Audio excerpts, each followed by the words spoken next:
Hello everyone, Ed from On My Turntable here. It is Saturday morning, June 8th, here outside New Haven, Connecticut. And I wanted to put up a video this morning just to show some recent vinyl finds that I got at some of the local record shops in my area that I haven't been to in a while.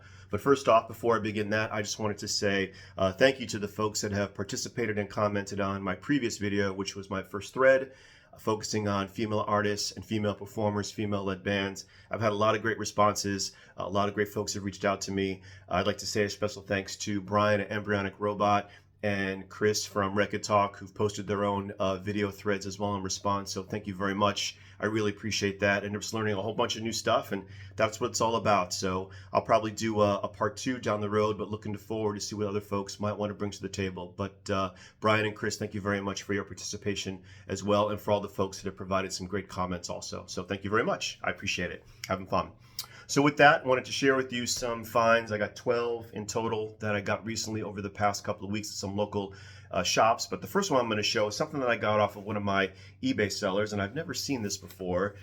This is a compilation LP called The Last Temptation of Elvis. And this is from 1990, and this was a benefit LP, as it says here inside, for the Nordhoff Robbins Music Therapy School in the UK. So it was a benefit for promoting music therapy for individuals who are emotionally disabled or have some health issues. So this is a whole bunch of different artists doing covers of Elvis tunes strictly from his movies.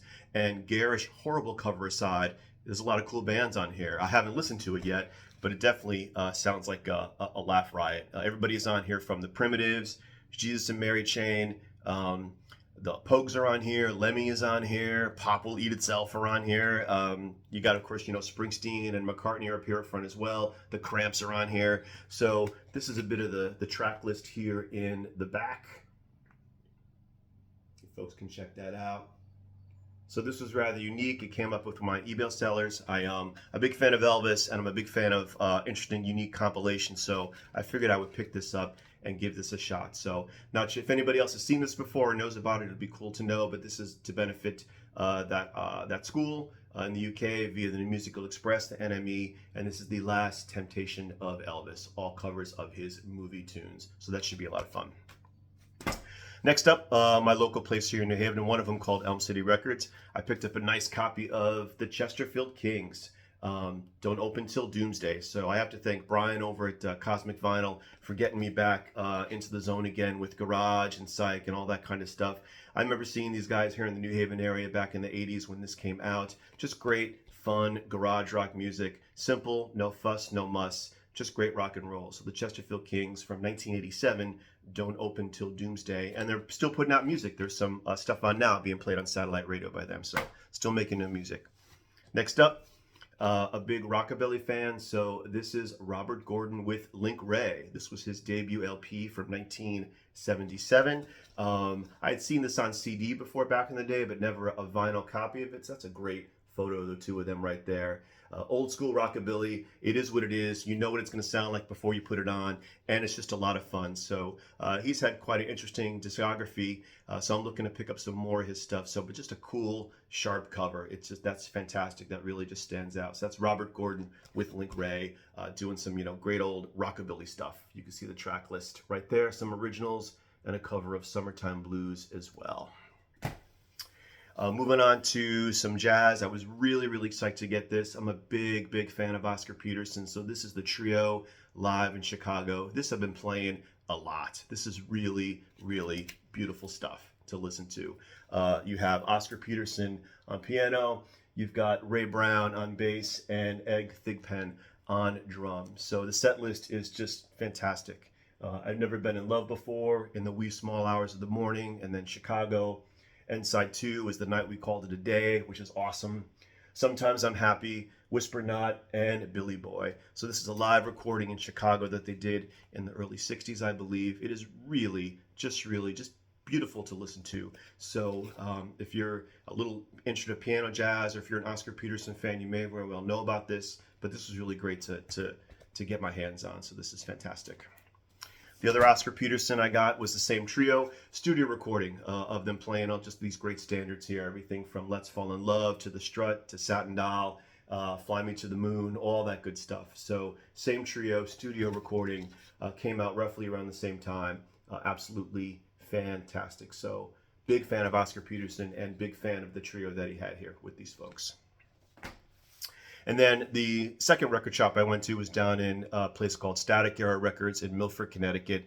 And I walked in, and Jay, the owner, he actually got in a few hours earlier from some sort of either someone's estate or somebody's uncle passed away or somebody moved, or I can't remember the exact story. But the bottom line, he had a huge pile of vinyl sitting there that he really hadn't looked through or priced yet. So he said to me, he said, Ed, you want to take a look in there and see if you want to find something, we'll work something out before I price and get stuff out there? I'm like, oh, yes, I do. So what I came across first was the Best of Chess Blues. So this is just a cool compilation that I had not seen before. Apparently it's a series of other releases that had come out quite some time ago. All the usual suspects are on here, as you can see by the track listing that's here. Muddy Waters, Little Folsom, Little Walter, Howlin' Wolf, etc., etc. Fantastic stuff.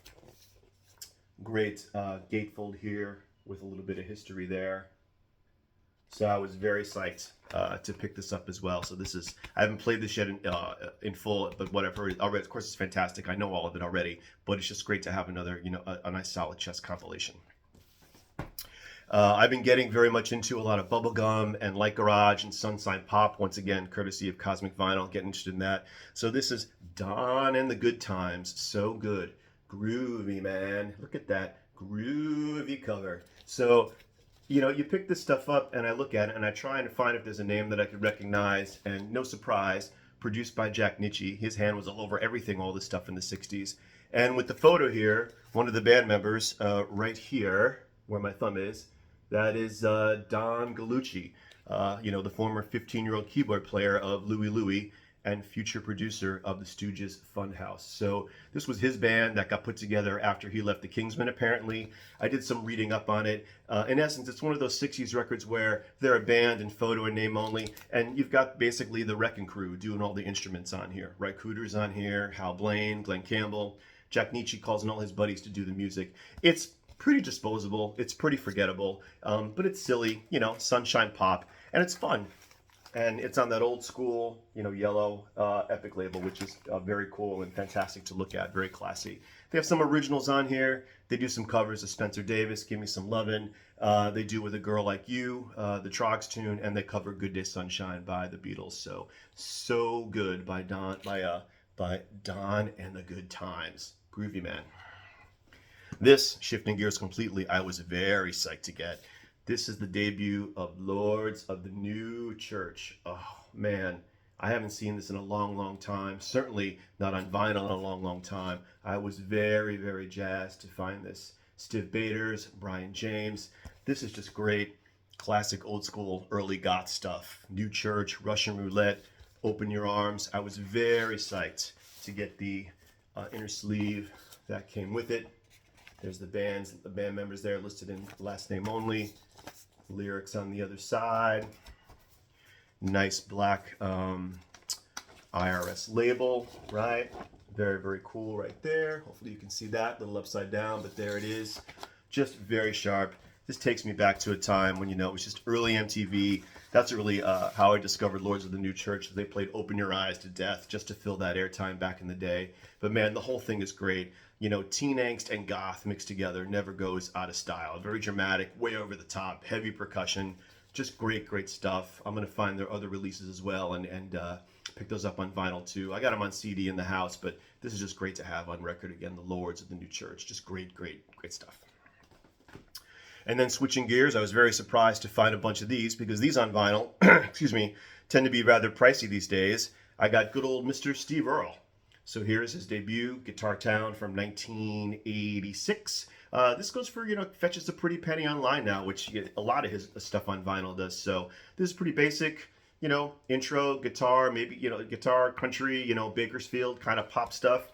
All originals, fun to listen to, But, certainly he changed course, pretty quickly with his style and his career and his look right after this LP. And so, 2 years later, you get Copperhead Road, right? Which gets played a lot. And it's amazing to me how much, he, intentionally changed that image. I mean, if you look at that, you're going from, you're going from, here to here in the space of just a couple years, right? So Copperhead Road is a great LP, all originals as well. And I will say, whoever this collection was, whoever had these LPs, really took good care of them. All the stuff was in really, really good quality. I was very pleased and very surprised. And finish off with a couple of women, Roseanne Cash, right here. Somewhere in the Stars from 1982 with Rodney Crowell. I love Roseanne Cash. I love that early 80s stuff she does. So quite a bit I have on various compilations. So I was very psyched to get this on LP as well.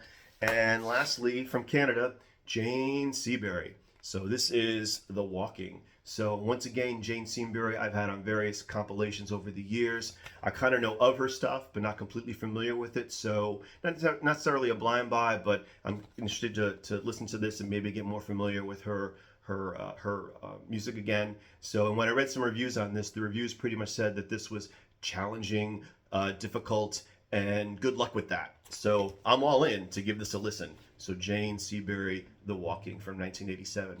That's it. That's all I wanted to share. Thank you folks again. I appreciate all the likes and the new folks that have subscribed. And I'm having a lot of fun with the thread and putting some different videos out there and meeting some new folks. So wherever you are, hope you have a beautiful weekend. If you're watching this on the weekend or whatever day it is, hope you have a great day. And as I like to say, as I sign off each time with everything going on out there today, let's all take a moment to be kind to one another. Thanks, everyone.